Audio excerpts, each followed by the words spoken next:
ეროვნული ბიბლიოთეკის წიგნის მუზეუმში გაიხსნა გამოფენა, რომელიც აღმოსავლეთის ქვეყნებში ევროპელთა მოგზაურობის ამბებს გვიყვება. დროებით ექსპოზიციაზე წარმოდგენილია მე-19 საუკუნის დასაწყისში სხვადასხვა ევროპულ ენაზე დაბეჭდილი იშვიათი გამოცემები. ევროპელი მოგზაურების გზა აღმოსავლეთისკენ ხშირად საქართველოზე გადიოდა და ეს ცალკეულ გამოცემებში საგანგებოდაა აღნიშნული. დამთვალიერებლების ყურადღებას აუცილებლად მიიქცევს ილუსტრაციები, რომლებსაც საინტერესო ამბები ერთვის თან. როგორც წიგნის მუზეუმის ხელმძღვანელმა შორენა ოსიპოვამ აღნიშნა, გამოცემების გამორჩეულ პოლიგრაფიაზე მეტყველებს გრავიურები, რომელთა დიდი ნაწილი ხელითაა გაფერადებული. აქვე ხვდებით რუკებსაც, რომლებზეც ასახულია ქვეყნები, სადაც წიგნების ავტორებმა იმოგზაურეს. აღსანიშნავია, რომ დროებითი ექსპოზიცია წიგნის მუზეუმის მუდმივ მოქმედი გამოფენის პარალელურადაა მოწყობილი. ეროვნული ბიბლიოთეკის წიგნის მუზეუმში გაიხსნა კიდევ ერთი დროებითი გამოფენა. ეს არის ევროპელი მოგზაურების წიგნები, რომლებიც იმოგზაურეს აღმოსავლეთში, აღმოსავლეთის აღწერა.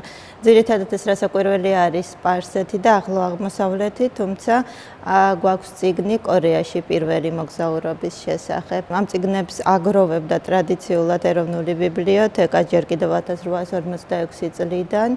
ყველაფერს საქართველოს და ახლო აღმოსავლეთის შესახებ. ეს წიგნები გაფორმებულია გრავიურებით, ძირითადად შავ-თეთრით, რასაკვირველია, იმიტომ რომ მაშინ ფერადი ბეჭდვა არ არსებობდა, მაგრამ ზოგიერთი შავ-თეთრი გრავიურა გაფერადებულია ხელით, აკვარელებით, რაც ამ წიგნებს უნიკალურობას ძენს, იმიტომ რომ ყოველი მათგანი ძალიან განსხვავებულია.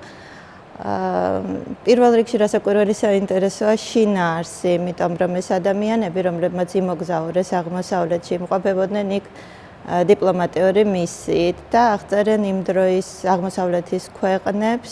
გამოფენა რასაკვირველია პირველ რიგში ბავშვებზეა გათვლილი, იმიტომ რომ ახლა ჩვენთან მოქმედებს პროექტი, რომლის მიხედვითაც სკოლის მოსწავლეები მოდიან და ეცნობიან ძველნაბიჯს ქართულ წიგნებს და ზოგადად წიგნების ისტორიას, პრესის მუზეუმს და ასე შემდეგ და ამიტომ ეს გამოფენა გაფორმებულია ძირითადად ისე, რომ თვალი მოსტაცოს მათ ფერადი ლამაზი ილუსტრაციებით. ამ საინტერესო გამოფენის პარალელურად ეროვნული ბიბლიოთეკის წიგნის მუზეუმის დამთვალიერებელი გაეცნობა პირველ ქართულ გამოცემებს. მეფე ვახტანგ მე-6-ის მიერ დაბეჭდილ წიგნებს, წმინდა ილია მართლის პირად ბიბლიოთეკას და ვეფხის ტყაოსნის უნიკალურ კოლექციას. მუდმივ მოქმედი გამოფენა არის ძველნაბეჭდი ქართული წიგნების, გარდა ამისა ბავშვებს შეუძლიათ ნახონ ვეფხის ტყაოსნის დარბაზი და პრესის მუზეუმი, სადაც გამოფენილია ქართული პრესის ისტორია, დაწყებული პირველი ქართული გაზეთიდან და დასრულებული თანამედროვე ეპოქით. ეროვნული ბიბლიოთეკის წიგნის მუზეუმში გამოფენა ერთი თვის განმავლობაში გაგრძელდება.